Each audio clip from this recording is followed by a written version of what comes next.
Alpina Blitz is the MACK mega coaster that opened up at Nigloland in France in 2014. The ride was patterned after Intamin's Mega Lite models, which originally debuted at Jers Summerland and Tobu Zoo in 2008. The story supposedly goes that the folks at Nigloland wanted an Intamin Mega Lite, but didn't like the trains. And Intamin refused to do something better other than the original T-bars, and so they went to MACK and said, "Can you just make a Mega Lite, but with your trains?" I don't know for a fact that that's 100% true, but it certainly would make sense, and it fits right in line with why these layouts are so similar. I first rode a Mega Lite way before I ever experienced this one, so I was getting deja vu going through these elements like, yeah, I've definitely experienced this before, but it felt different. Riding on an Intamin train versus a MACK train provides a different ride experience, and Alpina Blitz just has slight modifications that means that those elements feel similar but different. So in this video, I'm going to walk through the layout, do my best to describe what it's like to experience Alpina Blitz, and if you haven't already, be sure to also go check out the reviews we have up of Piraten and Kiyosemie, two Intamin Mega Lite coasters, so you can better understand the rides that I'm comparing this to.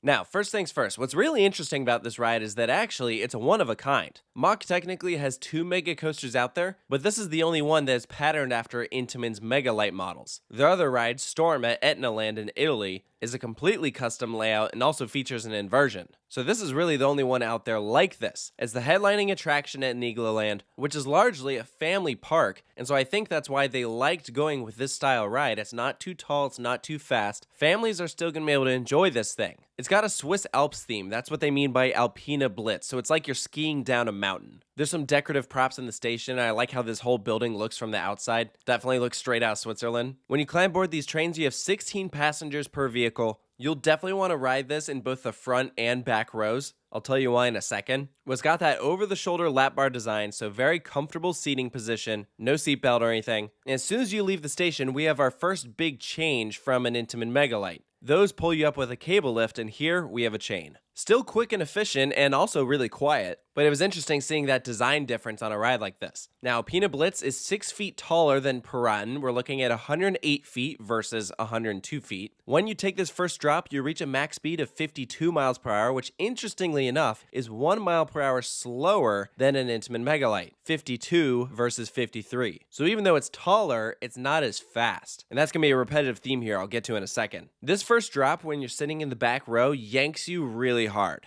It's probably the reason that overall I would prefer sitting in the back, because when you sit up front, I'm not gonna lie, this first drop is really lame. It's just not that tall, so by the time the rest of the train is going over, you're already at the bottom of the drop. The front comes in handy later though with those end airtime hills that are really good. But this first turn is the most intense moment. I actually grayed out a bit here. According to RCDB, you pull 4.3 Gs, which is quite a lot actually. That's one of the main characteristics with this style of ride, including the Mega Lites. That low to the ground turn right after the drop is just so forceful. Unfortunately though, Intamin did this better. On Alpina Blitz, we have a pretty bad vibration here. I would go as far as calling this first turn rough. But it's the only point of the ride where it's like this. Which, I mean, makes sense. Alright, that's where the most positives are. That radius is just so sharp. But at no other point in the ride is it bad enough to really detract from the experience. But here, it's absolutely noticeable. So already, I'm starting to prefer the Intamin design. Why would it be rough on one coaster but not the other? I mean, it could be a variety of factors. Maybe something during construction, or in my opinion, more likely, I think it's the train design. MACK has an interesting setup here with these trains. The seats are essentially being held up by like a wishbone. So you have one central point coming up from the chassis and then splitting off to hold up two seats. You're actually sitting higher up than on Intamin's train design.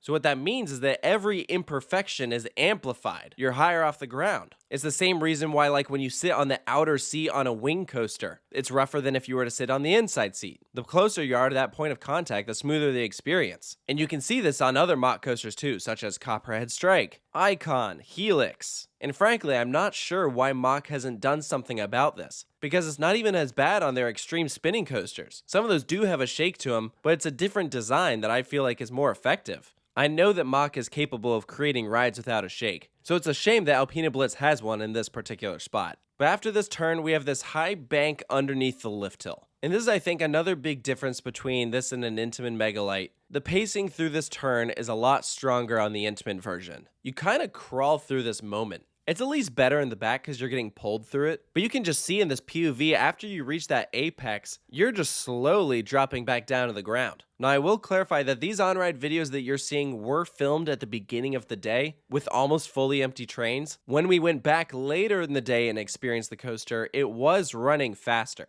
but the pacing still wasn't as good as it could be. Immediately following that bank, we have a large camelback hill. This has got some great floater in it. Really fun moment. We're then taking a low to the ground turn to the right, and then sure enough, much like the Megalites, the next sequence of events is 3 back-to-back twists to the side. So they progressively get lower and lower. You first start off going from right to left, then left to right, and then back right to left. And I really feel like it's this section here where the Alpina Blitz name comes into play. It's like you're skiing down a mountain. It's really fun, but don't expect it to be as snappy as what you get on the Intamin Megalites. If you were going a couple miles per hour faster, then it probably would be, but it just doesn't. And I feel like at the end of the day, that's my #1 complaint with this ride, is it just feels like it should be going faster than it does. Even after a full train at the end of the day, I've still just left wanting a little bit more. Like, you can see the potential is there. The layout factually is very strong. We've seen it work really well before. I absolutely loved Piraten at Jers Summerland. But you can see after you take this left-hand turn, there are 3 bunny hills back to back, all directly in a line, slowly getting smaller and smaller, which should be ejecting you up out of your seat, but instead you kind of float out of your seat.